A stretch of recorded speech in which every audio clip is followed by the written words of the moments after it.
बातमी कोकणातून आहे। कोकणामध्ये सध्या मुसळधार ते अतिमुसळधार पावसाची शक्यता वर्तवण्यात येते। पुढचे 2 ते 3 दिवसांसाठी हवामान विभागाने हा अंदाज दिलाय। मच्छीमारांना समुद्रामध्ये जाण्याचा सुद्धा इशारा देण्यात आलेला नाहीये। त्यामुळे आता कोकणामध्ये मुसळधार ते अतिमुसळधार पावसाची शक्यता वर्तवली जाते। आणि सिंधुदुर्गामध्ये कोसळत असलेल्या पावसाचा आढावा घेतला आमचे प्रतिनिधी सुरेश कौलगेकर यांनी।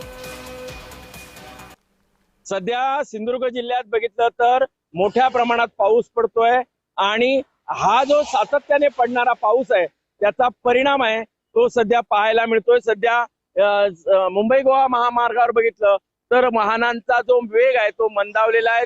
तर सध्या बघितलं तर पूर्णतः ढगाळ वातावरण आहे। पुढील 2 ते 3 दिवस हा येलो अलर्ट हा हवामान विभागाने जारी केलेला आहे। त्यामुळे एकंदर पाहिलं तर सातत्याने हा जो पाऊस आहे तो कोसळतोय।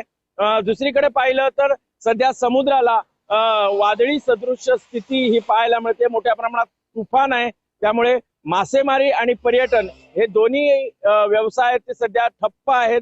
एकंदर पाहिलं तर हा सातत्याने पुढील 2 ते 3 दिवस अशाच पद्धतीने पाऊस पडेल असा हवामान विभागाचा अंदाज आहे। सुरेश कौलगेकर, जय महाराष्ट्र, वेंगुर्ले, सिंधुदुर्ग।